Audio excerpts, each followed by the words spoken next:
I got to tell you, these are the days that I actually live for. And if you take a look at the market, it's been somewhat turbulent with a good amount of downplay. But I got to tell you, right now, I think is the time to be in here where we're at right now. And I'm going to tell you why. So first of all, we take a look at the fear ingredient index. We can see that right now, because of the monstrous dip that we had over the last couple of days or so, we're down to about a 30. Now, this isn't at extreme fear right now. I'd like to see more of that.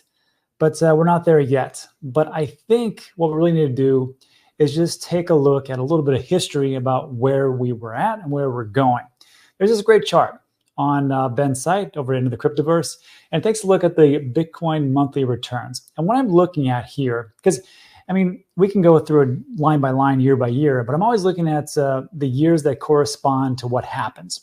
So usually, like we talk about in the 4-year cycles, it all starts off essentially with a halving. Then you go to an all-time high, then a dip and a reset. Then you go through a halving, all-time high, dip, and reset. This has happened for the halving in 2012. Then you had an all-time high in 2013. You had a dip in 2014 and a reset in 2015. And it happened in 2016 for a halving, 2020 in a halving, and 2024 also in the halving. So what I want to take a look at is this is just month to month. What I want to do is break this down and really just show you just kind of where we're at right now and what's happening. So for this year, it's been a little bit different, I will say, obviously because of the Bitcoin ETF. And we can see that for February 2024, we had a 44%, roughly 43.95%, as it says here, as an appreciation. And then we went into March. April's had a bit of a slump, then May, and then June. And June right now, we're kind of eating it, let's be honest. And we're in that downward slump that I think that I'm comfortable with right now. So let's take a little bit of look back, 2020, 2016. So what I'm going to do is we're taking a look at those halving years. Let's look forward. We already know that it's kind of in the same way, 2020, 2016, as far as like what's happened. You had 3 or 4 months of green. You had 2 or 3 but coming forward, looking at the next 6 months, July, August, September, October, November, December. In 2020, you had 5 great months. And this was nothing to be overstated. We had a great amount of green months, except for September, which September, and we talked about this on many a time, historically is the worst month, not just in crypto, but in traditional markets. But take a look at even 2016, when things were really much immature. We only had 2 bad months, and it wasn't even that bad. It was negative 7% in July and negative 8% in August. Now, going before that, we had a pretty monstrous time frame in 2016. But the next 4 months were great. Again, we take a look at 2020, just to kind of rewind here. You just had 1 month in September, which was pretty negative. But look at October, November, and December. So when I see these types of things, I'm like, this is actually very good. I like what I'm seeing, especially moving forward, because if I want to get into Bitcoin, I got to tell you, this is not a bad time to do it. But there is something that people will always say, which is, Rob, but you don't understand. Because in 2020, we had COVID, and there was rates were flat, and there was just and it went down to 0. And then of course the money printing. Well, hold on, let's take a look at that real quick, because everybody's talking about these federal funds rates, and of course, yes, we would like to see some rate cuts, but is it absolutely necessary? I'm going to tell you right now, no, it's not. Here's what we have: we were at 0 for pretty much a decade, going from like 2009, 2016. I'll say 7 years or so. But what we did is we saw a little bit of a rate increase, or a federal funds rate. And then that was in 2016. And look what happened all the way here in 2017. Was that not the all-time high like we talked about? There is a halving. There's then the next year is an all-time high, then a dip and a reset. Well, look at this. We still hit all-time highs, and we were still increasing the federal funds rate. Were we not?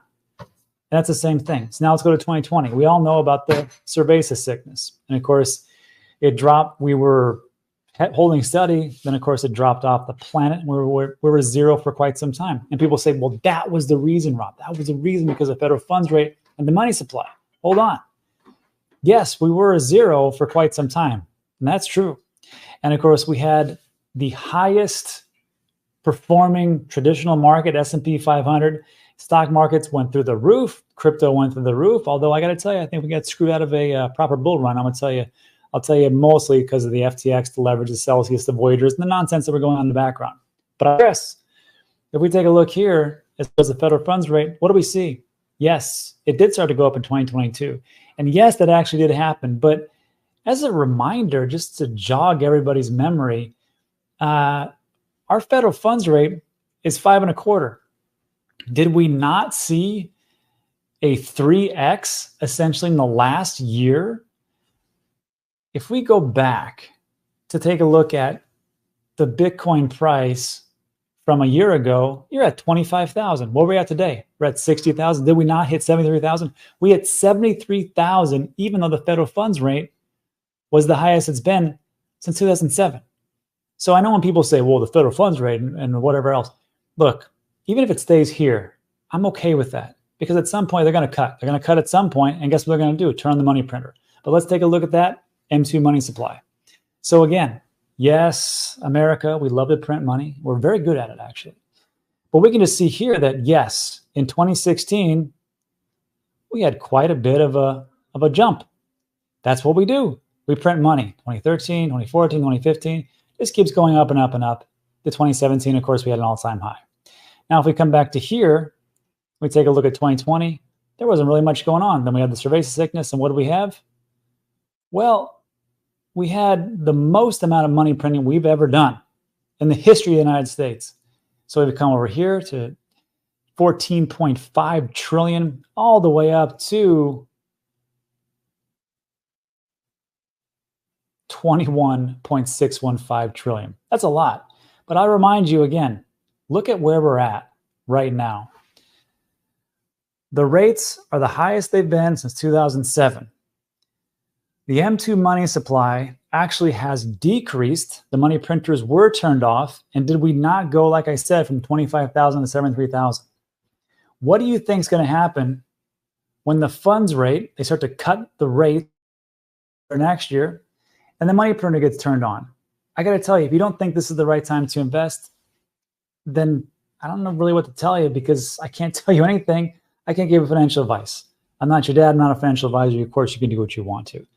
But I got to tell you, things I think, to what I feel, are just lining up. So again, if we take a look at where we've been, yes, the first 6 months were pretty darn good, actually. And we've had a couple of red months. I feel like we could have a couple of red months here, and that to me is only opportunity. But I want you to focus on where we were at in the last 2 halving cycle years. We had 5 green months in 2020 and 1 red. We had 4 monstrous green months in green and only 2 negative. Focused on that. And then lastly, I will say like this, there's a certain indicators I like to take a look at. The NUPL, the net unrealized profit and loss. And we're taking a look at this. It's the market value and realized value. Market value is the current price of Bitcoin. Realized value takes the price of each Bitcoin when it's last moved. It's just a good indicator that I personally use of when I want to accumulate and when I want to actually sell the crypto or Bitcoin and other altcoins. But we can see here that right now we peaked out, gosh, around March 14th, somewhere around that point. And now we're kind of coming down into that optimism, anxiety, and then we'll probably break down into hope and fear if this keeps continuing on for the sideways chop. But I still say it's a pretty good time to actually accumulate. And then we've got also market value versus realized value and the Z-score, which kind of takes out the noise. I just found this interesting because, first of all, we're pretty darn low. And when things are low, that's when you want to buy. Do you want to buy up here? Probably not. That's what most people do, and we're not most people. But when I took a look at this, I took a look at, again, the halving years, 2016, taking a look at June 16th, 2016. What do we see? We had a big run up, just like we did this year. And what do we have? A big pullback. And then what happens? Keeps going up. Now in 2020, it didn't do it as much as that. If we come back here to June, there was a little bit of a drop off, then an up, then down, and then it took off. And over here, I think this is almost lining up like 2016. Correct me where I'm wrong in the comment section. And if that's the case, I'd like to see a 2017, because 2017, Bitcoin went from roughly $1,000 in January to almost $20,000 in December. And if we're lining up for the exact same thing or relatively close, I like my odds of where things are going. And again, if we come back over here to May, going into June, and then we had a big drop off. What happened in 2016? Same type of thing. And then it just started to rally up. I'm not saying it's going to do that. I'm just saying that I think I like what I'm looking at right now. And this is the opportunity that I personally was waiting for. But you also have to say to yourself, well, Rob, what else would I be looking at? Well, the great thing about Ben's site, and unfortunately for Ben, I steal all his information. But if you'd like to get more, there's a link in the description for his site. Fantastic website. You really want to take a look at the risk levels. And right now, and we talked about this many times, there's actually a link in the description where I talk about using risk levels to get in and out of your positions. If I take a look at Bitcoin, it's actually not really that risky, 0.56. I'm looking at different cryptos that maybe are in the 4s or the 3s, still kind of risky, 0.35 for Aave, and so on and so forth. You can make your decision here, but I got to tell you, as these risk levels start to go down, that's when you want to start to look at and go, is this a good opportunity for me? Do I like the fundamentals of this project? Should I get into it?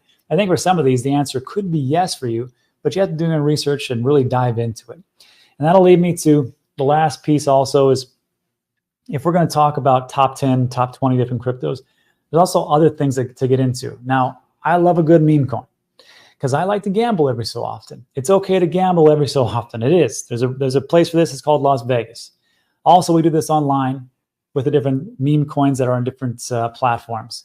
But the problem with meme coins and gambling is that if you do it every day, you become a degenerate. And you become a degenerate, and then what are you doing? You're a degenerate gambler, and you're begging for Satoshis on the street. I don't want you to do that. I want you to actually get into different projects that actually do something and have real utility. I've been talking about Minutes Network for 3 months now. And there were some things I could not tell you because I was under contract to not tell you. I was given access to the individuals that put together Minutes Network. We did a great video. There's a link in the description when I did a deep dive on it. But one of the things that I knew but I couldn't tell was that they had a partnership with, first of all, a government agency, and I still can't tell you who it is.